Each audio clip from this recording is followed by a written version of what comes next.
कुर्सी लगाइए, बस काम करें। चलो शुरू करें ना। चलिए। नमस्ते, नमस्कार, सत श्री अकाल, आदाब। आप सभी का बिल्कुल स्वागत है आपके अपने चैनल डिस्कवरी क्लास में। आपके अपने चैनल डिस्कवरी क्लास में आपसे मैंने वादा किया था कुछ ही समय का इंतजार, हम लोग डिजिटल बोर्ड पर भी शुरू होने वाले हैं और आपके लिए बिल्कुल काफी सारा एमसीक्यू क्वेश्चन तैयार करके रखे हुए हैं। बस आप सभी से रिक्वेस्ट है, अगर चैनल को बिल्कुल अगर पहली बार जो भी जुड़े हैं तो प्लीज आप सबसे रिक्वेस्ट है कि चैनल को सब्सक्राइब कर दें, साथ साथ अपने मित्रों के बीच में जरूर शेयर करें। और सेशन अगर अच्छा लग रहा हो तो प्लीज कमेंट बॉक्स में जाकर बिल्कुल कमेंट जरूर करेंगे।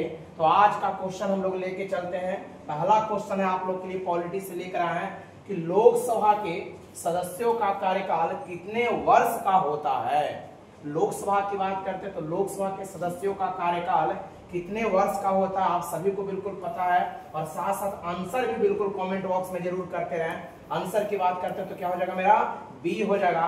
यानी लोकसभा के सदस्यों का कार्यकाल कितने वर्ष का होता है, 5 साल का होता है। साथ साथ इनके मंत्री एवं मंत्रिमंडल के सदस्यों का भी कार्यकाल कितने वर्ष का होता है, 5 वर्ष का होता है। कितने वर्ष का होता है, 5 वर्ष का। और साथ साथ लोकसभा के बहुमत दल के जो नेता होते हैं जिन्हें हम लोग क्या कहते हैं, पीएम कहा जाता है। लोकसभा के बहुमत दल के नेता को क्या कहते हैं हम लोग, पीएम कहा जाता है। और बहुमत दल के नेता यानी पीएम का कार्यकाल भी कितने वर्ष का होता है, 5 वर्ष का होता है। कमेंट बॉक्स में आंसर आप लोग देंगे कि बहुमत के लिए लगभग कितना सीट लाना अनिवार्य होता है, तब जाकर कोई भी व्यक्ति पीएम बन सकता है, पार्टी का कह सकते हैं बनाया जा सकता है। इसी के साथ दूसरे क्वेश्चन की तरफ चलते हैं। राज्यसभा का अस्थायी सदन कहलाने का क्या कारण है। What is the main reason. Main reason क्या है कि राज्यसभा को हम लोग अस्थायी सदन कहा जाता है। तो आप सभी को बिल्कुल पता होगा यह एक ऐसा सदन है जिसे कभी भी भंग नहीं किया जा सकता है।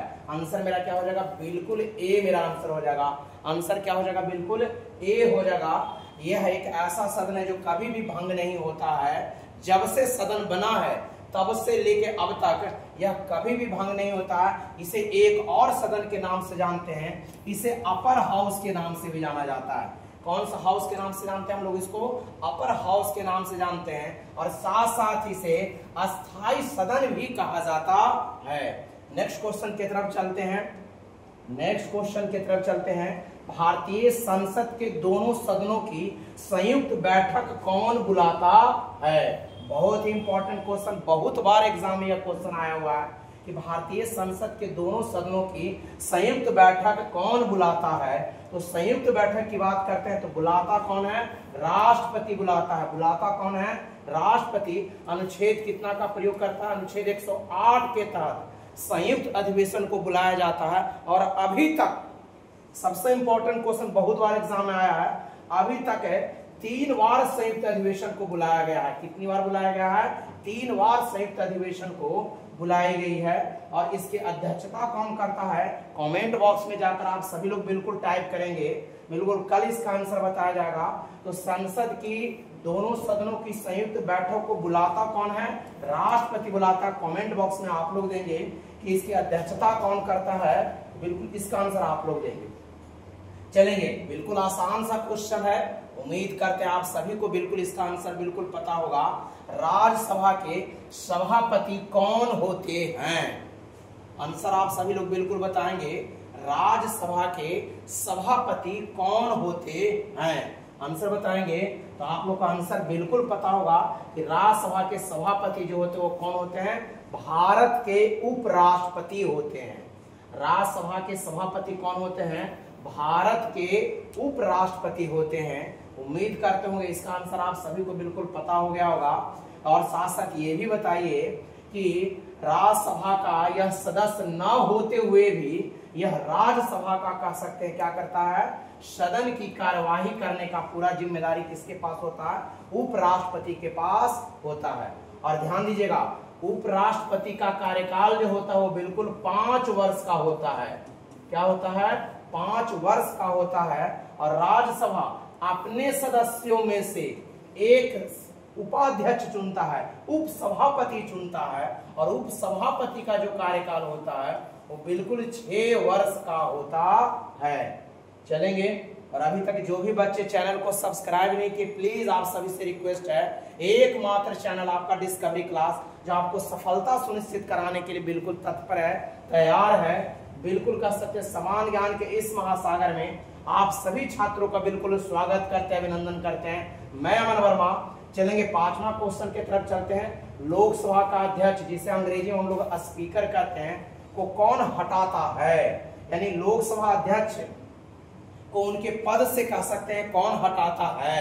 अमूमन ऐसे हटाया तो नहीं जाता है, लेकिन संवैधानिक तरीके से वह कार्य अगर ना करते हैं तो वैसे स्थिति में लोकसभा अध्यक्ष को यानी स्पीकर को उनके कह सकते हैं सदस्य पद से हटा सकता है। तो हटाता कौन है? तो लोकसभा द्वारा पारित प्रस्ताव के द्वारा, यानी लोकसभा के द्वारा पारित प्रस्ताव के द्वारा लोकसभा को उनके पद से बिल्कुल हटाया जा सकता है। आंसर एक और आप लोग कमेंट बॉक्स में देंगे, लोकसभा अध्यक्ष को शपथ ग्रहण कौन दिलाता है? ये भी आंसर साथ साथ कमेंट बॉक्स में जरूर आप लोग देंगे। इसी के साथ नेक्स्ट क्वेश्चन की तरफ चलते हैं। भारतीय संसद में धन विधेयक, मनी बिल जिसको कहते हैं, मनी बिल को पारित, मनी बिल को किसके द्वारा पहले प्रस्तुत किया जाता है? आंसर आप लोग देंगे बिल्कुल, आपके आंसर का बिल्कुल मुझे इंतजार है। भारतीय संसद में धन विधेयक जिसे मनी बिल कहते हैं हम लोग, या मनी बिल को किसके पास पहले प्रस्तुत किया जाता है? तो पहले ये जान लीजिए कि मनी बिल अनुच्छेद कितना में वर्णित किया गया है। तो मनी बिल की बात करते हैं तो अनुच्छेद की बात करते हैं 110 में कह सकते हैं धन विधेयक की चर्चा की गई है। और धन विधेयक सबसे पहले अगर कहीं प्रस्तुत किया जाता है तो कहां किया जाता है? लोकसभा में। आंसर क्या होगा मेरा? बिल्कुल ए हो जाएगा। आंसर मेरा क्या हो जाएगा? बिल्कुल ए हो जाएगा। उसके बाद इस धन विधेयक को राज्यसभा के पास पेश किया जाता है, लेकिन राज्यसभा मात्र 14 दिन तक, कितने दिन तक? 14 दिन तक उसको रोके रख सकती है। अगर अधिक दिन हो जाता है तो स्वतः उसे पारित समझा जाता है। इसीलिए राज्यसभा 14 दिन से कम समय में ही वह लोकसभा के पास पुनः भेज देता है। और धन विधेयक अगर कहीं प्रस्तुत किया जाता है तो कहां प्रस्तुत किया जाता है? लोकसभा में। चलेंगे नेक्स्ट 7वां क्वेश्चन की तरफ हम लोग चलते हैं, है कि नहीं? 7वां क्वेश्चन की तरफ चलते हैं। लोकसभा और राज्यसभा की संयुक्त सत्र की अध्यक्षता कौन करता है? पिछले क्लास में भी जस्ट मैंने बता चुका हूं, है कि नहीं है, कि लोकसभा और राज्यसभा की संयुक्त सत्र की अध्यक्षता कौन करता है?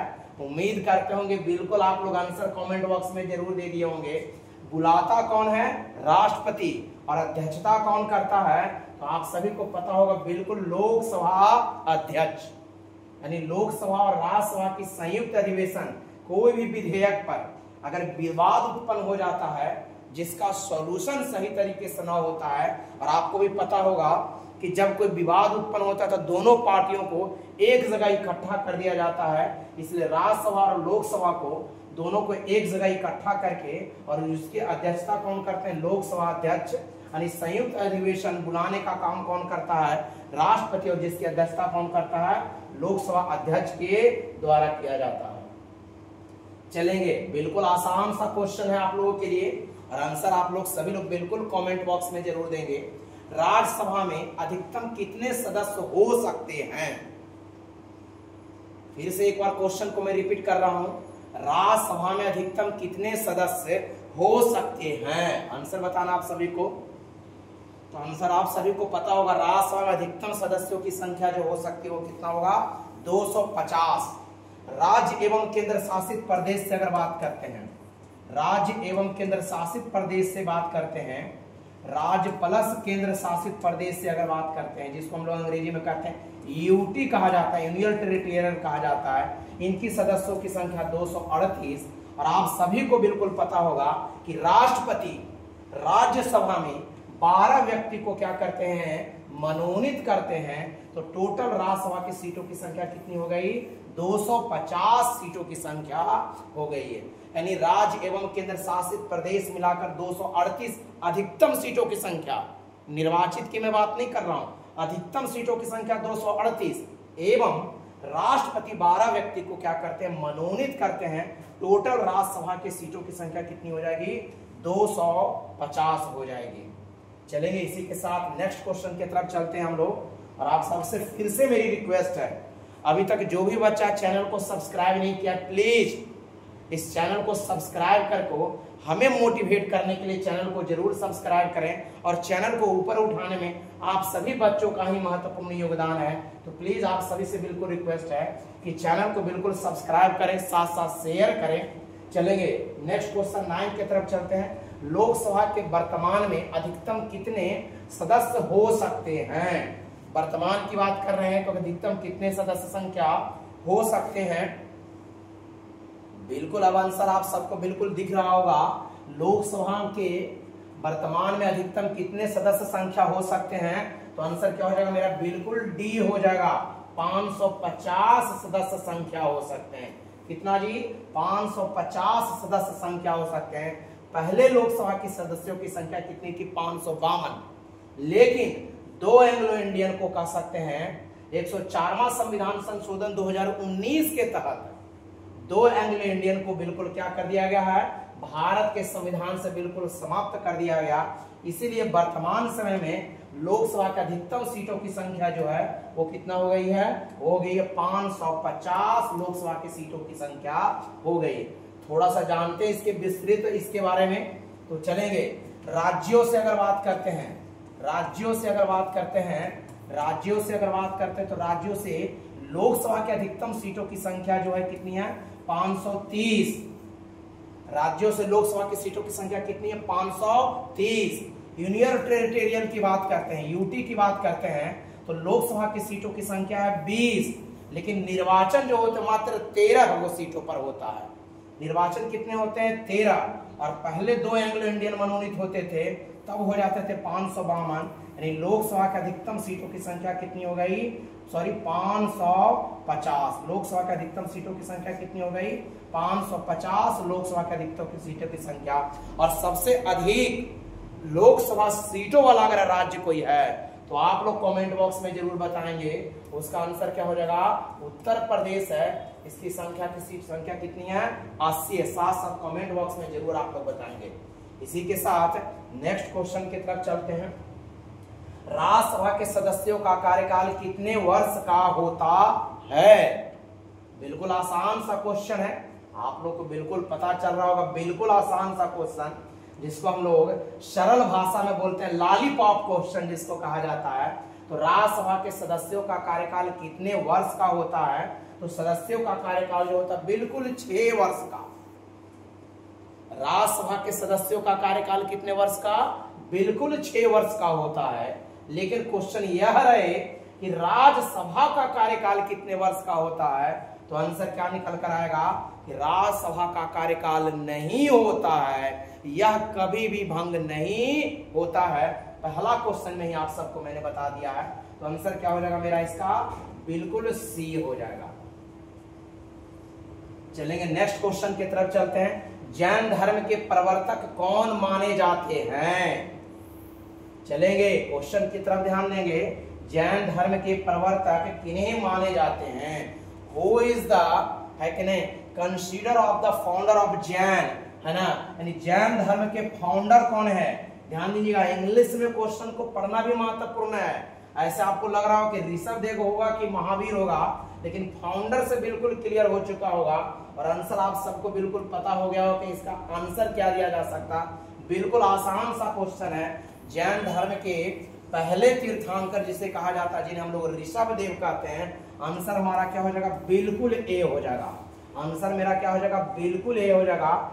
जैन धर्म के फाउंडर की बात करते तो बिल्कुल ऋषभदेव प्रथम तीर्थंकर, और महावीर की बात करते तो 24वें तीर्थंकर थे, और इन्हें जैन धर्म के वास्तविक संस्थापक भी कहा जाता है। नेक्स्ट क्वेश्चन की तरफ चलते हैं। महावीर स्वामी के माता पिता कौन थे? आंसर बताना आपको। महावीर स्वामी के माता पिता कौन थे? हु वर द है कि नहीं who were the parents of Mahavir Swami? तो महावीर स्वामी के माता पिता की बात करते हैं, आप सभी को बिल्कुल पता होगा। बिल्कुल सिद्धार्थ एवं और कह सकते त्रिशला। सिद्धार्थ और कौन होंगे? त्रिशला। आंसर क्या हमारा हो जाएगा? बिल्कुल ए हो जाएगा। आंसर हमारा क्या हो जाएगा? बिल्कुल ए हो जाएगा। नेक्स्ट क्वेश्चन की तरफ चलते हैं। महावीर स्वामी का जन्म कहां हुआ था? आंसर बताना है। महावीर स्वामी का जन्म कहाँ हुआ था?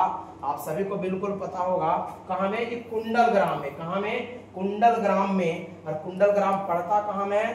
तो वो पड़ता है आपका वैशाली जिला में पड़ने वाला एक जगह है कुंडल ग्राम। वहीं पे कह सकते हैं महावीर स्वामी का जन्म हुआ था। जो जैन धर्म की अगर बात करते हैं तो 24वें तीर्थंकर कहा जाता है, जिनके निर्माण की प्राप्ति की अगर बात करते हैं तो बिहार के कह सकते हैं नालंदा जिले में ही कह सकते हैं इनकी जन्म मृत्यु हुई थी, कह सकते हैं जल मंदिर के पास में।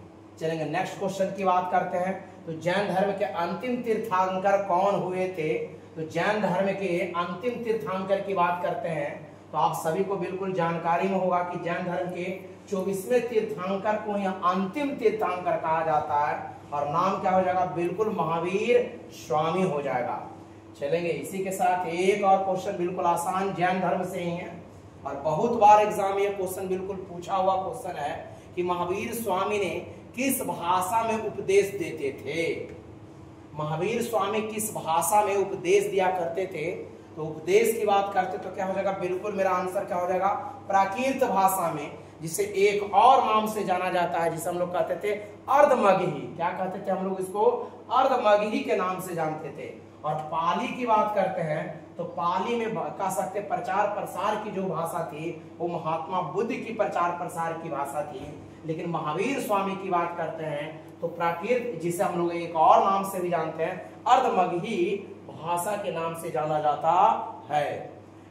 चलेंगे इसी के साथ आज के लिए 15 क्वेश्चन काफी आप सभी के लिए। और आप सबसे बिल्कुल रिक्वेस्ट करते हैं, सेशन अगर अच्छी लग रही होगी तो प्लीज आप सबसे रिक्वेस्ट है चैनल को सब्सक्राइब करें, साथ साथ शेयर करें। और एकमात्र संस्था डिस्कवरी क्लास जो आपको 100% सफलता सुनिश्चित कराने के लिए बिल्कुल तैयार है। फिर मिलते हैं अगले दिन, तब तक के लिए अमन वर्मा को दीजिए इजाजत। जय हिंद, जय भारत, शुभ रात्रि, सब्बा खैर आप सभी को। बिल्कुल नमस्कार।